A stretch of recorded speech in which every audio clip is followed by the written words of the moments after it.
Hello friend, এসে গেছি তোমাদের সকলের ইতিহাস বিদ্যার্থী টিউটোরিয়াল চ্যানেলে। আজ আমি তোমাদের মাধ্যমিকের একটা অতি গুরুত্বপূর্ণ বিষয় নিয়ে আলোচনা করব।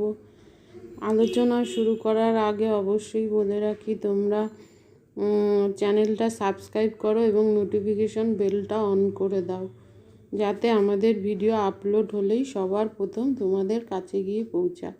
আলোচনাটা হচ্ছে শ্রী শ্রী রামকৃষ্ণের সর্বধর্ম সমন্বয়ের আদর্শ কী ধরনের ছিল। ঊনবিংশ শতাব্দীতে ভারতের ধর্ম আন্দোলন দুই সমান্তরাল ধারা, যুক্তিবাদ ও ভারতীয় ঐতিহ্যবাদের পথ ধরেই চলেছিল। একদিকে ইংরেজি শিক্ষিত শ্রেণী যুক্তি ও উপলব্ধির আলোকে ধর্মবিচার করতে শেখে, অন্যদিকে পুরনো দিনের রক্ষণশীল মানুষ ঐতিহ্যবাদকেই আঁকড়ে থাকেন।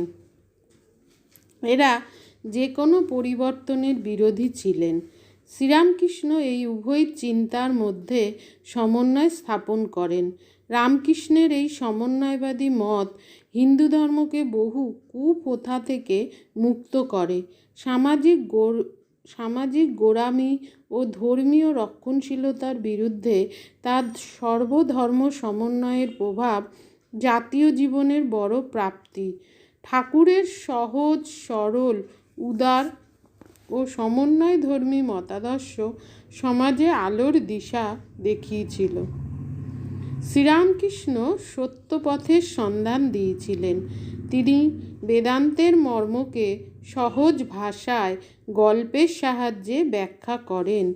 রামকৃষ্ণের অদ্বৈতবাদের মূল বক্তব্য ছিল ঈশ্বর এক ও অভিন্ন। তাকে কেউ খ্রিস্ট, কেউ কৃষ্ণ, কেউ আল্লাহ বলে ডাকলেও এবং তাদের মত ও পথ আলাদা হলেও লক্ষ্য কিন্তু একই। অর্থাৎ তিনি বলেন, যত মত তত পথ। বেদ শ্রেষ্ঠ না মূর্তি পূজা শ্রেষ্ঠ, অর্থাৎ ঈশ্বর নিরাকার না সাকার, এই নিয়ে তার কোনো দ্বিধা ছিল না। সব পথকেই তিনি সমান বলে মনে করতেন। হিন্দু ধর্মের আচার সর্বস্বতা নয়, বৈদান্তিক মানবতাবাদের উপরই রামকৃষ্ণ অধিক গুরুত্ব আরোপ করেন। বস্তুত পুনর্জাগরণ বা প্রচলিত বিশ্বাসের পরিবর্তনের বদলে পূর্বতন ব্যবস্থার পরিশুদ্ধিকরণকেই তিনি সমর্থন করেন। পাশাপাশি ঈশ্বর ভক্তি, জীব সেবা ও নারী মুক্তির আদর্শকেই শ্রেয় হিসাবে তিনি গণ্য করেছেন। তিনি ঈশ্বরের প্রতি অগাধ ভক্তি, জীব সেবা ও নারী জাতির মুক্তির কথা বলেন। তিনি পাশ্চাত্য শিক্ষার অন্ধ অনুকরণ ত্যাগ করে ভারতীয় দর্শন ও আধ্যাত্মবাদের উপর জোর দেন।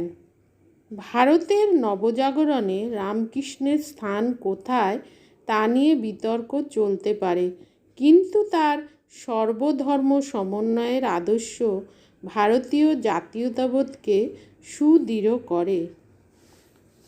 মহাত্মা গান্ধী ঠাকুর সম্পর্কে লিখেছেন, রামকৃষ্ণ পরমহংসের জীবনের গল্পই হলো ব্যবহারিক ধর্মের গল্প।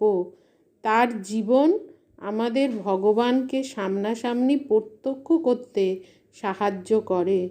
অন্য কোনো ধর্মের প্রবক্তা সম্পর্কে এমন কথা বলা হয়নি। তিনি সমন্বয়ী ধর্ম ও সংস্কৃতির আইকন। তার উপদেশ ছিল, যেমন ভাব তেমন লাভ। স্বামী বিবেকানন্দ ছিলেন রামকৃষ্ণের প্রধান শিষ্য। তবে কেশব সেন, গিরিশ ঘোষ, বিদ্যাসাগর, নটি বিনোদিনী প্রমুখ বিভিন্ন শ্রেণীর মানুষ তার সান্নিধ্য লাভ করেছিলেন।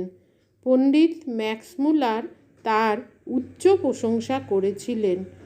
ঈশ্বর দ্রষ্টা এই মহাপুরুষের ছিল এক আশ্চর্য সম্মোহনী শক্তি। আধ্যাত্মিক চিন্তা, ভক্তি ও আত্মোপলব্ধির উপর তিনি জোর দিয়েছিলেন। তার মতে ভক্তিযোগ, রাজযোগ, জ্ঞানযোগ ও ও কর্মযোগের যে কোনো পথ ধরেই ঈশ্বরে পৌঁছানো যায়। ঈশ্বর উপলব্ধির জন্য সংসার ত্যাগের দরকার নেই। জাতি, ধর্ম, বর্ণ নির্বিশেষে রামকৃষ্ণ সকলের কাছে মানবতার মূর্ত প্রতীক ছিলেন। 1875 খ্রিস্টাব্দে কেশব সেন রামকৃষ্ণের সঙ্গে সাক্ষাৎ করতে এসেই নিজের মনোভাব বদলে ফেলেছিলেন। রামকৃষ্ণের প্রভাবে কেশবচন্দ্র সাধনাশ্রম গঠন করে ঈশ্বর উপলব্ধিতে মগ্ন ছিলেন। বিজয়কৃষ্ণ গোস্বামী, বলরাম বসু, গিরিশ ঘোষ, মহেন্দ্রনাথ গুপ্ত প্রমুখ রামকৃষ্ণের ভাবে অনুপ্রাণিত হয়েছিলেন। তারা মানুষ রামকৃষ্ণের মধ্যে দেখতে পেয়েছিলেন ন্যায় ও সত্যের পথ, নতুন আশা ও অনুপ্রেরণা, ধর্মের স্বরূপ ও সত্তা। বিভিন্ন ধর্মের সংহতির জন্য তিনি বলেছিলেন, যত মত তত পথ। এই কারণে রামকৃষ্ণদেব আজও বিশ্বজনীন ধর্ম ও সামাজিক সংহতির প্রতীক। শ্রী শ্রী রামকৃষ্ণের উদার মতাদর্শ সনাতন হিন্দু ধর্মকে উদার হতে, জাতপাতের বিভেদ ও সংকীর্ণতা থেকে মুক্ত হতে সাহায্য করে। এর মাধ্যমে হিন্দু ধর্ম যেমন প্রাণশক্তি ফিরে পায়, তেমনি অন্যান্য ধর্মের প্রতি শ্রদ্ধা দেখায়, বৈরিতা কমে এবং সাম্প্রদায়িক মনোভাবের বিনাশ ঘটে। তার ধর্মীয় আদর্শ থেকে এটাই প্রমাণিত হয় যে সর্বধর্মই যখন সত্য, তখন অন্য ধর্মের সমালোচনা বা কাউকে ধর্মান্তরিত করার প্রয়োজন নেই। সবশেষে একথা বলা যায়, ভারতের নবজাগরণে রামকৃষ্ণের স্থান কোথায় তা নিয়ে বিতর্ক চলতে পারে, কিন্তু তার সর্বধর্ম সমন্বয়ের আদর্শ ভারতীয় জাতীয়তাবোধকে সুদৃঢ় করে। এটা দশম শ্রেণীর একটা অতি গুরুত্বপূর্ণ বিষয়, তোমরা পারলে পড়ে নিও। আজ আসি, দেখা হচ্ছে পরবর্তী ভিডিওতে। সাবধানে থেকো, ভালো থেকো, টেক কেয়ার, বাই, এবং অবশ্যই চ্যানেলটা সাবস্ক্রাইব করো। তাহলে আজ আসি।